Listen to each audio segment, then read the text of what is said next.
I mean, and you just have to think about how it fucked up really their mind to even know what's right, to know what's wrong, to have you break it down the best way possible for a nigga to get what you're trying to tell them, and then still not wanting to go against the grain of what's gonna hold this throne down the best way, of what's gonna keep it consistent and what's not gonna have it. Because the media will flip shit, and like I said, it came up with the most ideal way to apologize to you. The media will flip shit and say, I was very missed and he fucked MoNique in the ass. Oh! So it's good that we put this energy out here, change the game a little bit. You are the next Hattie McDaniel. I love you. We're supporting you. And keep doing what you're doing. Thank you, my baby. And I have to say, too, so now that y'all have heard that this man admitted he was wrong. And as he said, I'm not going to include Oprah. I'm not going to include Lee. I'm only going to speak for myself. And at that point, we replied, what else could you do? Right. But I would now say to my brother Steve Harvey, and I would say to Sister Cheryl Underwood, now that you've heard this brother say he was wrong, because see, y'all threw up the flags, and I listened to the both of you. We did. Steve, you were, oh, no, this is bad. And Mo is my friend. I've not heard from you yet, me nor my husband. Cheryl Underwood, we listened to you. And you were so concerned about your friend. Now, we exchanged numbers that day with Jennifer Holliday when we were in the radio studio, and she had to get you right together. And we exchanged numbers. You've not picked up the phone. So what I would ask the both of you, don't speak to me for ratings. Don't talk to me to make good TV or good radio. Or about. And if you're going to be fair, own your shit. Come on. Because, again, what we saying to you guys is, can't be mad at you because you're only going on what you hear. But now when you hear the truth and you notice that these individuals aren't coming out saying anything, see, we want to say it's because they had too much dignity to come out. What happens is there's not enough pride in the truth to allow them to come out at this present time. And if you have a PR person right now, Tyler, what they should be telling you is just simply tell the truth. Listen, the game is huge, and I wanted to be a part of it. I'm going to give you the perfect apology, Tyler. The game is huge, and I wanted to be a winner. I once slept in my car, and now I got somebody serving me my dinner, okay? And because of that, I sometimes fail to see the side of the little guys. And because I've gotten paid so much money, y'all probably asking me why. But what we would say to you right now at this moment, that we on your side, we not your opponent. Now, all this shit I'm making up off the top of my head, but what I'm going to say to you right now, this shit that we talking about, it ain't dead. We going to keep on having this conversation until y'all brave enough to say what's real. Because if you do that, then it's going to waken up everybody because the top dog said, hey, the folks of color, they not getting paid fairly.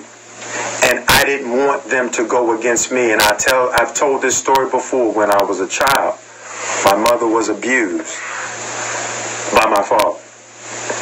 And I had seen this take place multiple times. And she told me, when you were about 3 years old, one day your father was hitting me and you walked over and you hit me while he was hitting me. And then after he left, I said to you, Jean, which she calls me, why did you hit me?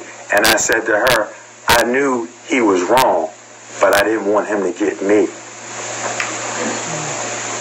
See, what happens is we're in a world where folks know that the machine is wrong, but they just don't want them to get them.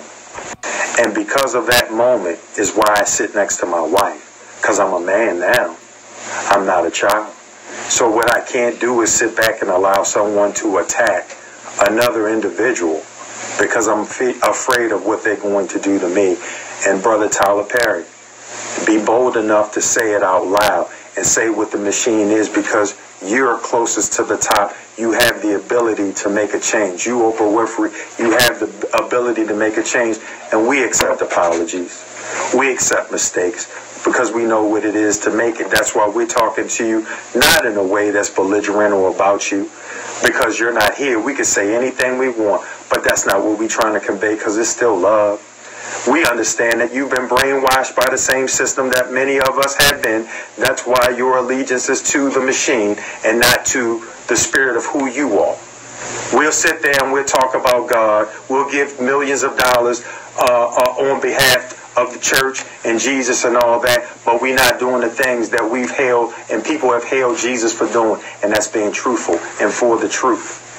Here's your opportunity to be the real beacon that you seem to want to portray yourself to be, and just tell the truth. If you tell the truth and give this woman an opportunity to be seen as the principled, as the diligent professional that she's always been, until the rumor got spread that she was difficult by an individual by the name of Lee Daniels, who unfortunately his talent wasn't acknowledged in the way that he would have loved it to be, because he had stated that he was treated unfairly and not acknowledged, and Halle Berry and MoNique got acknowledged. And what's Brother Jeffrey's name?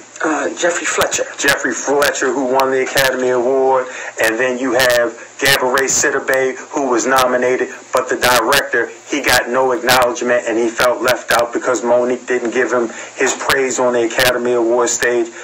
We have to say to ourselves, we forgive you for how you've been, but brother, be truthful enough to say what it is, and that is, that young lady was never difficult. Because was she difficult when she told you, when the gentleman who happened to be Caucasian said what regarding the lights? When we were shooting Precious, and the lighting director at the time, every time Lee would come over to change the lighting, when Lee would walk away, he would change it back. So by the time Lee would get back to the camera, the shit was different.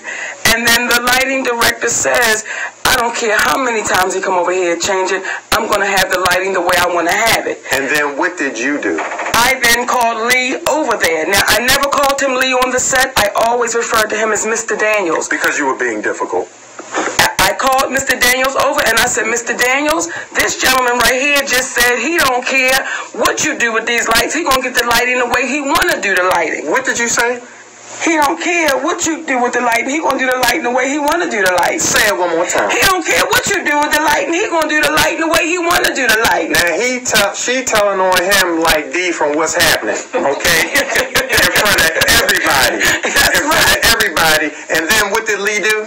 Lee then shut down production, went and turned his back to the wall and looked straight to the wall and told that man, save the drama for your mama. And then what happened to the production? It shut down. It shut down. So does that sound like a person that was showing difficulty, or does that sound like a person that was showing loyalty? You want to take us on out on that? You know what, Daddy? Yes. And like my daddy said, this ain't the last conversation. And again, we're going to put this out there. If Oprah would like to bring us on Super Soul Sunday. Come on. And show the spirit of who she is. Come on. Because I know by now somebody done talked to Oprah. I know, Tyler, you done had the conversation with Oprah. So she knows what it is and she's known what it is. Why would you let it go on like it is? Why, y'all? If you know what it is. And y'all know what it is. So, for Tyler, for Oprah, for Lee, and I hear people saying, y'all need to just get together. We're open to that. We are open to having a public conversation with those three people so that way the public can decide. They can decide. Because like I said again, y'all, I've read too many of our stories. Too many of us have left here where we were simply thrown under the bus and we were too afraid to speak out. We can't keep letting it happen. So we want to thank y'all. Thank you. For joining us today, baby, and taking out your time and getting the truth. What did he say from Jungle Fever? The triple truth, Ruth. Come on now. Like my daddy say, the mind is like a parachute. And thank y'all for tuning in to MoNique and Sidney's Open Relationship. Oh, Daddy. Who are you? MoNique. And I'm Sidney. And remember, the mind is like a parachute. It is no good unless it's open. We love y'all. For free. Thank you, my babies. Thank you, my babies. Very much. Thank you, my sweetnesses. Daddy, you always do that now. You got to put it down. And then you got to hit that.